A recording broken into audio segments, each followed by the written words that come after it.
Okay, we're going to get started. My name is Geoff Miller. I am one of the contributors to the Optimize Mind Performance app, which is a brand new sports psychology app that we're all very excited about. And I'm going to talk tonight about focus on what matters. So I'm going to get right into this. I'll introduce myself a little bit more, give you more details and background on me, on the app, and certainly lots more on our topic tonight. So this is a picture of my grandfather. His name was Irving Miller. Irving Miller was the president of Miller Automatics, and he ran this company for over 50 years, took it over from his father and sold it as he retired. And Miller Automatics made brass fittings, machine parts, screws, doorknobs, any kind of metal parts. They were based in Brooklyn, New York. If you know the Brooklyn skyline across from New York City, this is the Sweeney Manufacturing Building, and they had 2 floors on this building. And my grandfather was a man of few words. He was a little bit gruff. If you told a funny joke, he would just go, and that was about it. You didn't get much out of him. And from the time that I started working in my professional life till the day he died, every single conversation we had, we'd get off the phone and we'd start saying our goodbyes, and he'd go, "Someday you're going to tell me what it is you do." And I always remembered that, and I always thought that was such a funny thing, because this man who dealt in tangible things, that if you had an order for 100 doorknobs, then you made 100 doorknobs and you put them in a box and you shipped them, and you knew that you had filled that order. And he never really had an understanding and a concept for the intangible nature of what I did. And so I think that's a question that I have to answer a lot when I start to tell people what I do. So they say, "Well, what exactly is it that you do?" I have my own company. It's called Dots Miller LLC. There's a story behind why it's called Dots Miller, and that tobacco card you see on your screen is Dots Miller, and he happened to be Honus Wagner's double play partner. So if you go to my website, you can read all about the story for why my company is called that. We are not related. But at Dots Miller LLC, I do executive coaching, I do performance psychology, and I do athlete career transition. So I work with executives and athletes to help them perform under pressure. And in a long career of working in Major League Baseball, as you can see the logos on the left side of the screen, I've worked for all of those clubs over a period of about 17 years. I found a lot of athletes who were searching for purpose and direction when their careers came to an end. And so now I'm helping them figure out what they want to do with the rest of their lives. For 16 years, I was a partner in a company called Winning Mind that is very much like Dots Miller, based in San Diego, and had some great partners there who I worked with and really helped me get into the business. And we were doing a lot of corporate coaching, mostly corporate coaching, but my dream was to work in the big leagues. And so as I was educated and as I, began my professional career, the dream was always to find a way to the big leagues. The Pittsburgh Pirates were the first team to hire me, and then ended up working for the Washington Nationals, the Atlanta Braves, the Los Angeles Angels, and the Philadelphia Phillies, which actually brought my family and me out to the Philadelphia area, and that's where we reside now. So what I do in baseball.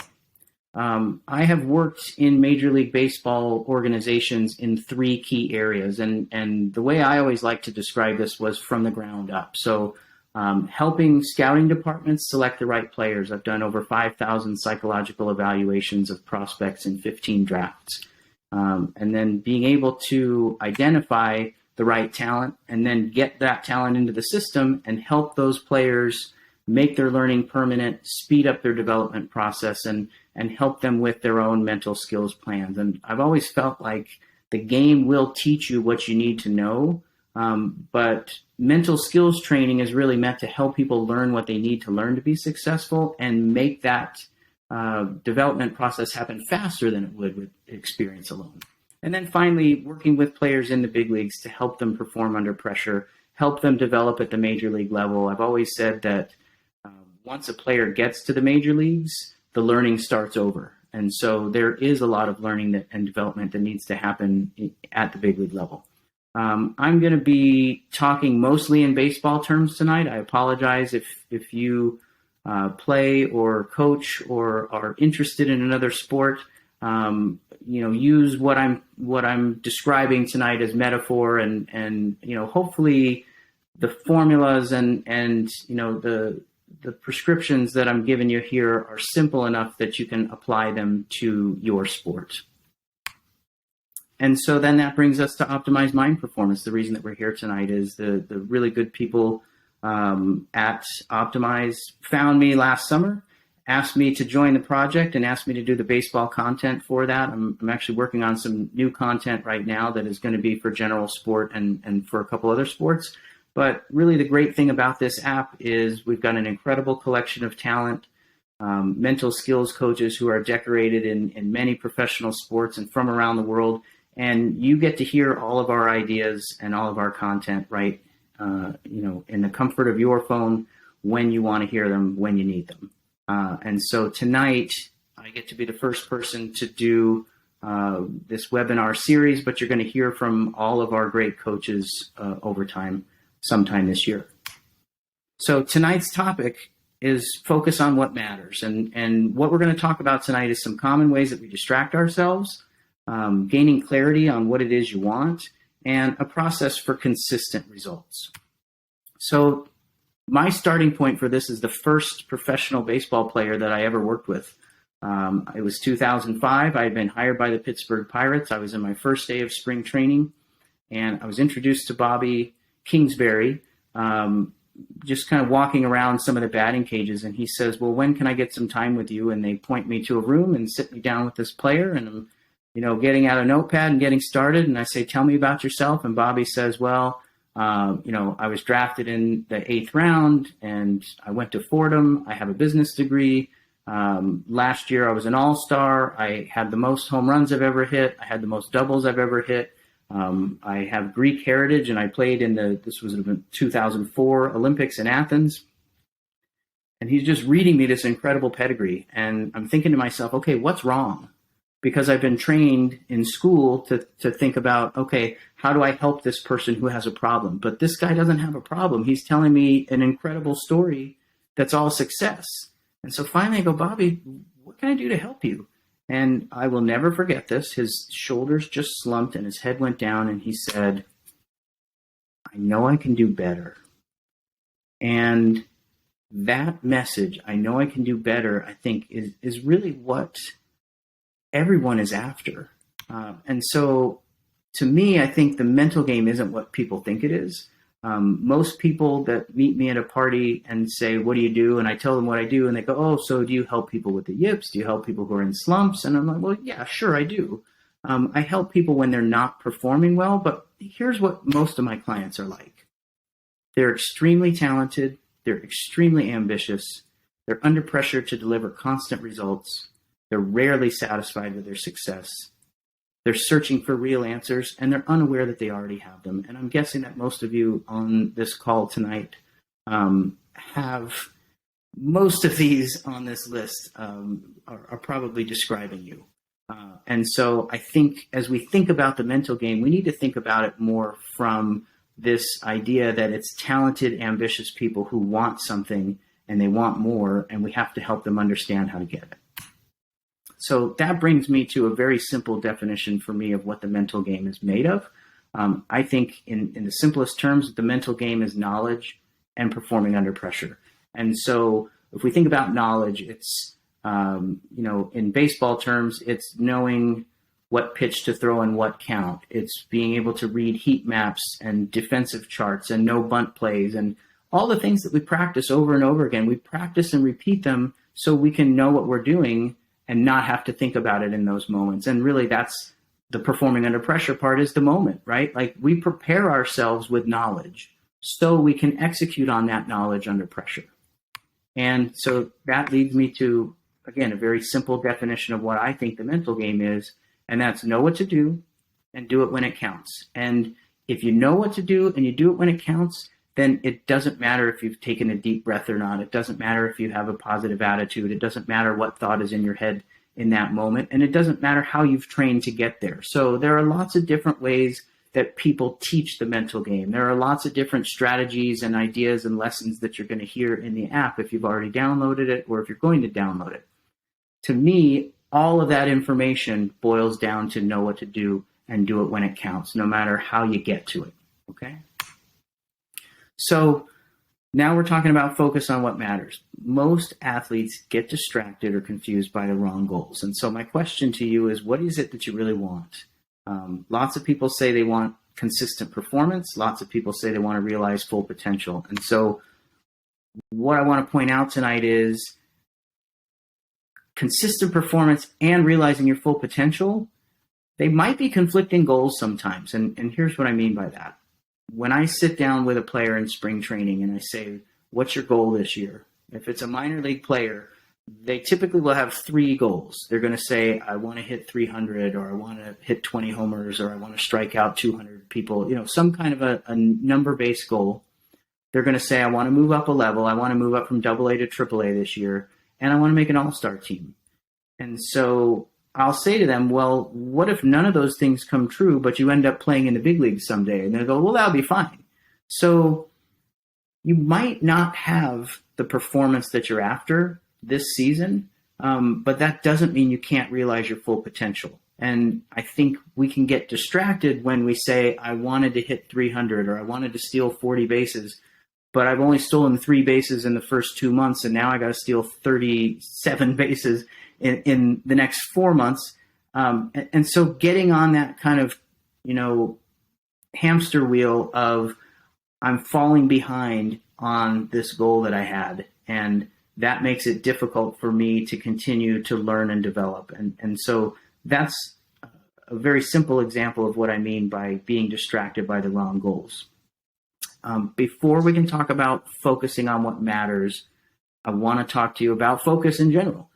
This graph, external, internal, broad, narrow, awareness, analysis, problem-solving, action, is where my journey in mental skills really started. I was very lucky to have an internship with a very famous sports psychologist named Robert Nidefer. And Bob Nidefer invented and created this attentional theory. And if you look in most sports psychology books, you'll find a chapter on attention. It's by Bob or it's about Bob, and it'll have this graph in it. So in very, very simple terms, every person on the planet, as you concentrate, your focus is either external or internal. It's outside your head or inside your head. If it's broad, it means that you are seeing or thinking about a lot of things. If it's narrow, it means that you're focused on just one thing at a time or very few things. And so that leads us to these 4 channels of focus. Awareness is broad and external. It's kind of having a feel for the moment or just knowing what's going on around you. Analysis is broad and internal. It's thinking about lots of different things, strategy, coaching, preparation. Narrow internal is, we call it problem solving, but it's really where visualization happens. It's where you kind of see the play that you want to make. And then narrow external is the action channel, and it's executing. It's basically putting everything else out of your head and focusing on what you need to do. So every one of us has one of these channels as your favorite channel, and under pressure, you're going to go to that channel first, even if it's the wrong one to go to. So I've spent my career being able to identify what people's favorite channels are and help them build mental skills plans around understanding how pressure is going to impact them and then where to go next. So as my own career has evolved and my own thinking has evolved, and I kind of critically think about what I believe and what I'm teaching, what I've come to realize is that 4 channels of focus is your starting point. But it doesn't really matter what your profile says. It doesn't matter what your favorite channel is, because whatever you're doing, the focus on what matters part is what you have to do. For some people, that's easier than others. I work with lots and lots of smart athletes who analysis is their favorite channel, and under pressure, they start thinking too much. But they need to be narrowly focused on some kind of a physical cue outside their bodies. So regardless of what that favorite channel is, they need to know, here's what I need to focus on in that moment. Okay. And so that's where focus on what matters comes from, is we've got to really be clear about what we need to do to be successful in the situation. Okay. So focus on what matters, that do it when it counts part. The wrong goals make this very difficult or even impossible. And so here's my plan for you. Here's what I want you to remember from tonight.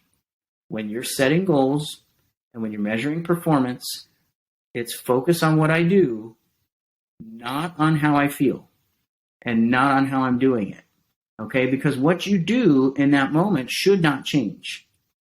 Okay? And that should be a competitive focus. So what do I mean? When I'm talking about, let's say, a hitter in baseball, you don't even have to be a baseball fan to maybe have heard the term keep your eye on the ball, right? Or see the ball hit the ball. So what I need to do to be successful as a baseball hitter is to be able to see the ball well. Okay? Now, I might need to work on my swing. I might need to have some kind of mechanical adjustments. I certainly need to have an approach. There's a lot that's going to go into me being a successful hitter. But ultimately, when that pitcher winds up and lets go of the ball, I need to be focused on it. Okay? If I'm thinking about a football player, I need to be focused on, if I'm a defensive player, I need to know what my assignment is and focus on that man or that zone. If I'm an offensive player, I need to know what my route is or what my assignment is, and then I need to execute on it.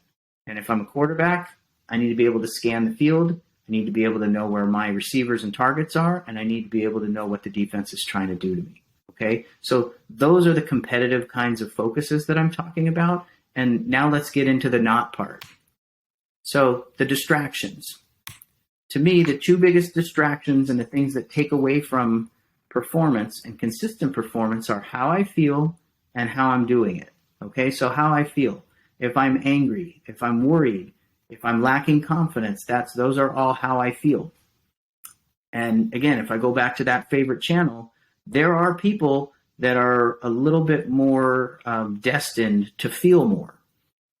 If they have more of a broad focus than a narrow focus, then they're going to be feeling more. If they have that awareness focus, then they're going to be very feel-based. I've worked with lots and lots of hitters that are what we would call feel-based. So if their swing feels good, they're going great. If their swing doesn't feel good, then they notice it and they feel like they have to make an adjustment. And if you see hitters changing their stances a lot, they're kind of searching for feel. But I could be angry. I could be at the plate and see a pitch go by, and I'm sure it's a ball, and the umpire calls it a strike. So now I'm upset because the count should be different. It should be 1-0 instead of 0-1, and I'm thinking about that anger or that thought that's producing the anger. I could be worried. I haven't gotten a hit in a few days. And so I don't want to be in a slump. I'm not calling it a slump, but I got to get a hit today. And same with confidence is whether it's a specific thought about like I'm not confident because I haven't gotten any results lately. When we don't feel confident, part of the problem of not feeling confident is that we distract ourselves by knowing that we don't feel confident and thinking about that we don't feel confident. And then on the how I'm doing it side, if I'm thinking any kind of mechanical thought, if I'm any kind of technique or strategy, instead of being locked in on my target, then I'm distracting myself. So I'm going to tell you a story about an NFL quarterback tonight. And this quarterback told me that there were times when his mechanics were off and he was focused on lining up his chest to his target instead of just kind of being in the moment and seeing a receiver and throwing to that person. So there is a time to work on mechanics, but in the middle of competition, you can't be thinking about how you're doing something. You can't be thinking about where your elbow position is or where your hands are or what your feet are like or your weight transfer. Any of those kinds of thoughts are going to distract you and take you away from the focus that you need to have to be able to compete. So really, it's not two distractions, it's one.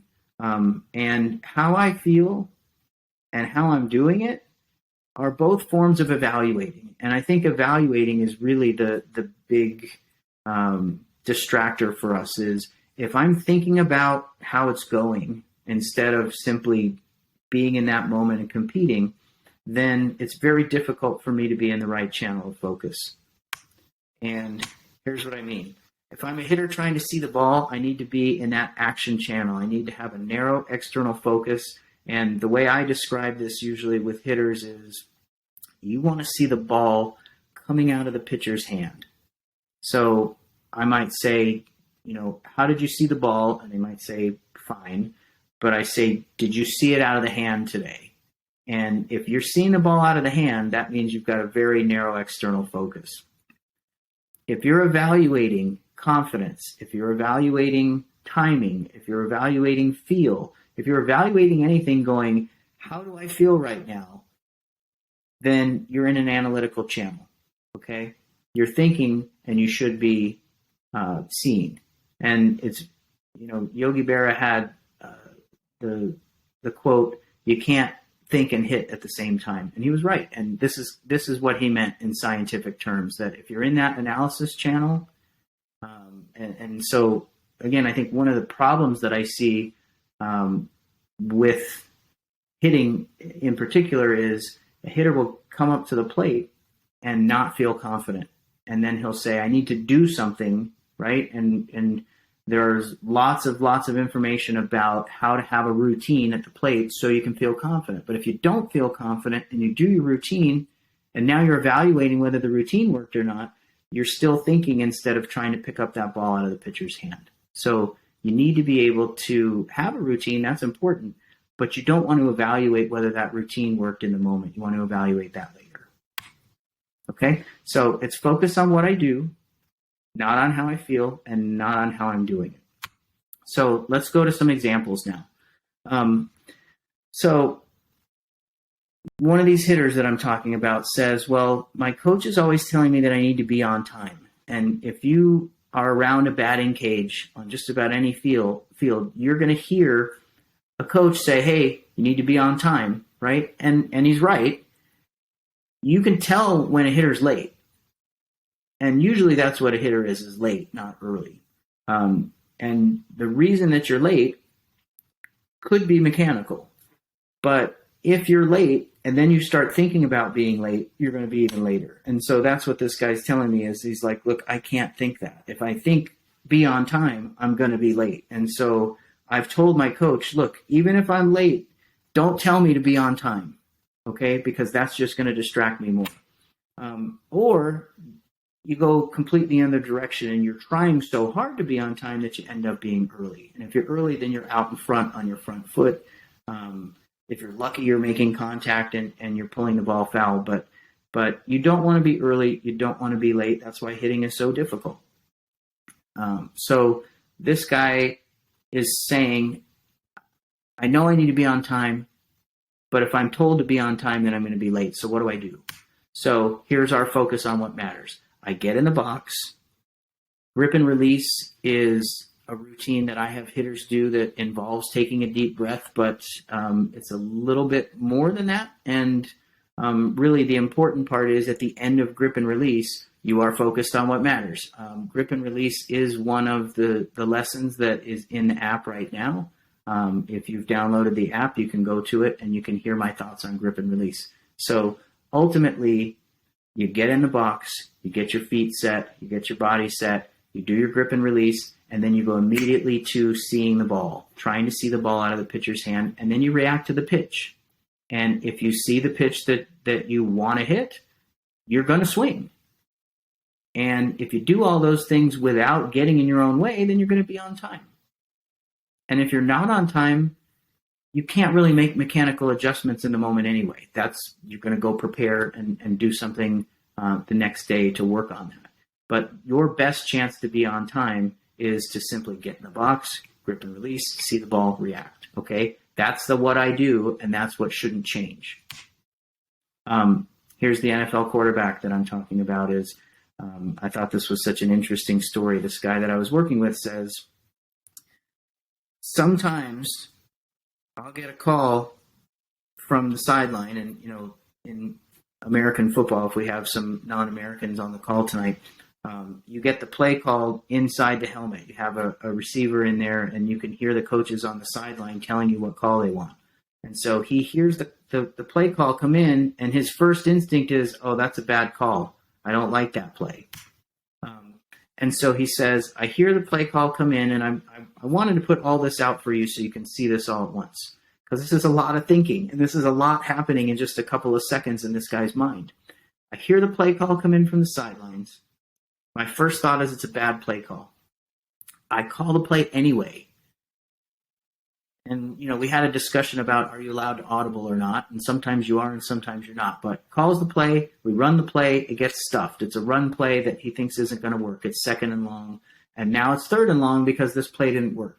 So here's the bad part for him. Now it's 3rd and long. I feel like I have to bail out my coaches. I feel like I have to come through for the whole team on this play. And now I've got all this weight and baggage on myself on 3rd and long. And I'm still mad. There's our emotion, right? There's our anger. There's our how I feel instead of what I do. And I'm thinking about how we wasted that play on 2nd down. So what do you think? All that thinking, how's 3rd and long going to turn out if this is what this guy's thinking? It doesn't turn out well. Okay, so what do we do about it? What matters to this quarterback? The play call matters, what the defense is doing, the defensive formation, and some very subtle cues that this guy's really amazing, and I think most NFL quarterbacks are really good at picking up on, is if I look at this cornerback and I can see his eyes, I can see which way his hips are just kind of leaning, I can see where his feet are, and that tells me how he's trying to defend this play. So he might look at where the safety's lined up. He might see that this corner is really close on the receiver, and he knows that means it's going to be man coverage, and he can have that guy downfield. He has to be able to see these things to do that. So he has to focus on what matters. He has to look for, if this is the play that we're calling, I know exactly where I'm supposed to look on the defense to see what's available for me. Now, can you tell what down it is from this picture? You can't, right? We don't have the yard markers in. We don't have the big yellow line that you see on a broadcast. So you don't know what down this is. This could be 1st and 10. This could be 3rd and 12. We don't know. But in this guy's mind, if it's 3rd and 12 and he's mad about wasting a down, then it's going to be much harder for him to run that play because he's thinking about the wrong things. If all he's thinking about is, I call the play, I see the defense, I get set, I run that play, and I see my progression. So progressions are, let's say this is let's call this tight end my B receiver, and this wide receiver is my A receiver. So if I see that cornerback is up close, then I know I have a chance for a deep ball with this guy. And if I don't have that chance, if this safety comes over and doesn't give me a lane to throw in, then the tight end, that the other guy that's circled, is going to be my B route. So that's all I need to know. I don't need to know what down it is. I don't need to know how we got here, right? All those kinds of thoughts are strategy thoughts. It's kind of how I do it thoughts, and it's how I feel because I'm angry about how we got here, okay? So I focus on what matters. I do my job. I call the play, see the defense, get set, run it, and look at my progressions. And then I'm going to have my best chance to execute. So what I do never changes, right? I made that statement. Here's what I mean about this. That hitter that we're talking about that says, I'm not confident today. So I'll do this exercise with athletes that I work with. I'll say, okay, so if you're not confident, what do you do? Well, I just try to see the ball. Okay, how about if you're confident? Yeah, I do the same thing. I see the ball. So why does it matter if you're confident or not if you're going to do the exact same thing either way, right? So let's take out the evaluation. Let's completely unplug evaluating my confidence in this moment because it doesn't really matter. Of course, it would feel better if I were confident. Of course, it would feel better if my swing felt great. But my swing's not going to feel great all the time. And if it doesn't feel right and I'm trying to make adjustments, I'm not going to see the ball. But it doesn't matter if my swing feels great or if it feels horrible. My job is to see the ball. So that's the part that I do that never changes, see the ball. Okay, so if I take away how do I feel, if I take away how confident am I, then I don't even have to worry about those things. I'm just going to battle and try to see the ball on every pitch. So how do you decide what matters? Well, sometimes you can't. on your own, and that's where you might need to ask a coach or a mental skills coach to help you identify that. But if you're doing this on your own, you start by reviewing your performance, okay? Find the root causes of your success. So again, for a hitter, most of the time it comes down to being able to see the ball well. There can be some other things, and I'll use other kinds of phrases with hitters, but see the ball is really, I think, at any level of play, that's really, I think, what it boils down to. Pitchers, it's a little bit different, and they have to have a different mindset. They also have to use those 4 channels a little differently. It's not just read and react. You have to do a little bit more thinking and strategy out there, but you do have time to do that. What I see with pitchers is pitchers think that their mechanics are off a lot, and they are. But something that creates flying open. So flying open is like when I take my front arm and I open it up too soon. If my tempo is a little bit slower, if my breathing is a little bit slower, if I'm a little bit more relaxed, some of those, balance, some of those kinds of things that help me start slower, then my body is going to stay in the same place as my arm is, and I'm going to have a little bit more tempo or kind of fluid motion, and I think mechanics are going to end up being better. If you're a position player, a lot of times what I'll have infielders and outfielders do is that same thing. It's just getting visual on seeing the ball go through the hitting zone and seeing the hitter swing. If you are late in your reactions, if you're late in your routes in the outfield, if you feel like you're not getting a quick first step in the infield, if you feel like the ball's getting on you quickly, then you're probably not seeing the ball off the bat as well. And so those are the kinds of things that I would be prescribing there. But again, this is what is it that really matters if you're a shortstop? Seeing the ball come off the bat. You have to be able to do that in order to be able to react instinctually. So then this is the other part of it is you got to rate that, okay? You have to take away whatever the results and stats that you're thinking about, and you got to focus and rate that, focusing on what matters. So it's like, how well did I see the ball today? Scale of 1 to 10, I give myself an 8. How was my tempo today? It was a 9. I was really on tempo. How did I see the ball off the bat? Well, it was a 7. I felt like, I bobbled a ball early, and then I was thinking about that, and that kind of got me off a little bit. So that's how I have people rate what matters. And then if you're looking for consistent results, what you do is you keep your ratings consistent. Now, if you're getting 7 or above, to me, that's an A. I work with a lot of, like I said, talented, ambitious people. Most of them are perfectionists in one way or another, and they want to get a 10 at this. You are rarely going to get a 10 on these ratings. And so if you know that you have a little bit of freedom and that you don't have to be perfect on this every time, over time, you're going to get the results that you want. But that doesn't mean you're going to get them every time, okay? It doesn't mean you're going to get a hit every single night just because you're seeing the ball well. But you're going to have a much better chance to get hits over time if you know that seeing the ball well is your key to success, and that's how you see whether you had a good game or not. Okay? So that's being focused on what matters. I focus on what I do, not on how I feel, and not on how I'm doing it. Okay? Those are the phrases that I want you to remember from tonight. To focus on what you do, you find the root cause of your success. You rate those. You measure success on your ratings instead of on your actual physical results. And then you get the results that you want. That's it for tonight. If you have not downloaded the Optimize Mind Performance app, it is still free.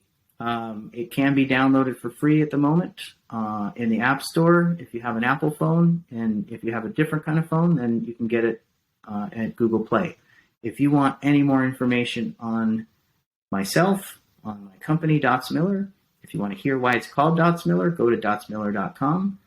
Email me if you have questions. I would love to talk to you about coaching you or your people and any kind of speaking appearances in the future. That's it.